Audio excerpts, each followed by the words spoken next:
Olá pessoal, a gente está aqui para gravar mais um Boletim Exalc sobre a previsão do tempo e análise do último mês sobre as condições climáticas. E eu queria começar esse vídeo fazendo um resgate exatamente sobre como é que foi o mês de agosto. Como vocês podem olhar aqui nesses mapas, a gente vê no mapa da esquerda o volume de chuva no mês de agosto foi mais representativo nos estados de Santa Catarina, Paraná e parte sul do Mato Grosso do Sul. Pegou ali o Pontal do Paranapanema. E isso trouxe, aí olhando o mapa da direita, uma anomalia positiva de chuva exatamente para esses estados. As demais partes do Brasil foram bastante secas, com chuva normal, esperado para agosto, né? Um mês bastante seco, sem grandes novidades, portanto. Vale a pena ressaltar apenas a parte do extremo norte do país com anomalias negativas, ou seja, chuva abaixo da média, marcado ali pelas regiões mais avermelhadas.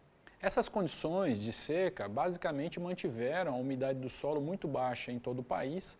Como vocês podem olhar aqui nesses mapas, a gente tem a umidade do solo gerada pelo balanço hídrico para os meses de julho e agosto, e a gente observa que no mês de agosto, inclusive é importante ressaltar, os estados do Mato Grosso do Sul, Paraná e São Paulo tiveram uma pequena elevação da umidade, nada muito representativo, mas não deixa de ser um alento para o mês de agosto, que é um mês normalmente que a gente não tem chuvas, especialmente em São Paulo e no Mato Grosso do Sul. Passando agora para aquela parte em que a gente faz a nossa previsão, nos mapas de setembro, outubro e novembro, a gente pode observar uma tendência de ação de laninha ainda. Setembro é o mês que a gente tem um pouco mais de divergência com os dois mapas, tanto do INMET como da NOAA, divergindo entre si. Reparem ali a região sul do país, enquanto o mapa da esquerda do INMET indica probabilidade de chuvas acima da média, o mapa da direita indica exatamente o oposto. A região central e norte do Brasil, mais ou menos, eles convergem, e o que a gente pode esperar, infelizmente, é que a chuva não deve chegar no mês de setembro, ok? No final desse vídeo eu vou trazer um mapa mostrando a chuva acumulada prevista para a primeira quinzena de setembro, em que a gente vê uma chance muito baixa de chuva. Na segunda quinzena ainda está em aberto, historicamente a gente já começa a ter chuva, especialmente no centro-oeste, na última semana de setembro, mas a gente não consegue ainda cravar essa tendência nesse momento aqui do mês. O mês de outubro, ao contrário, pessoal, já é um mês bastante promissor. Com exceção da região sul do país, que também tem tendência de chuvas abaixo da média, toda a região sudeste, centro-oeste, mesmo uma parte do norte, tem uma tendência de chuvas acima da média e praticamente isso converge nos dois cenários que a gente está analisando aqui, o que traz bastante esperança de que a safra deve ser semeada desde o início de outubro em condições boas.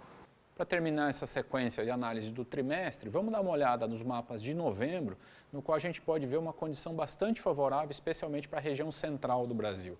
Os dois mapas que a gente traz aqui mostram tendências de chuva acima da média, ok? E isso é muito animador, especialmente para os produtores de soja que vão estar ali com as suas lavouras recém-semeadas em fase de estabelecimento. A tendência é que a gente tenha uma condição mais favorável nesse ano, uma condição de bom desenvolvimento inicial das lavouras.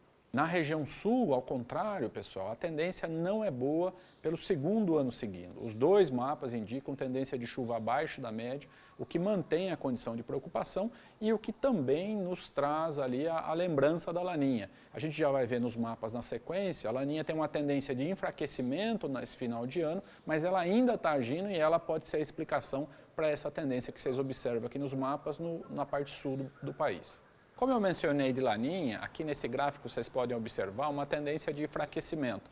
Notem essa linha mais escura subindo nos meses final do ano e isso indica um enfraquecimento da laninha, uma tendência para neutralidade. A laninha deve prorrogar até o mês de dezembro mais ou menos e a partir de janeiro a gente deve ter a neutralidade climática, ou seja, sem El Niño, sem laninha, regendo a safra de verão no Brasil. Para concluir a nossa análise do mês, a gente trouxe um novo produto aqui, trazendo a previsão de chuvas acumuladas para a primeira quinzena de setembro. E o que a gente pode olhar nesse mapa é que as chuvas devem se concentrar apenas na região sul do país, especialmente na região leste de São Paulo, Paraná, Santa Catarina e uma parte do Rio Grande do Sul.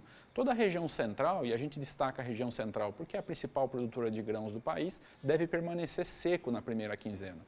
ok? E isso mantém aí uma tendência normal do mês, não temos nada diferente do que era esperado, e a gente já pode trazer que as chuvas são esperadas para a segunda quinzena. Essa previsão a gente não conseguiu captar, esse gráfico fecha no dia 15 de setembro, mas a gente já tem informações que as chuvas devem voltar depois do dia 15, trazendo esperança para os produtores. Muito obrigado, pessoal, um abraço a todos e até o mês que vem. Tchau, tchau.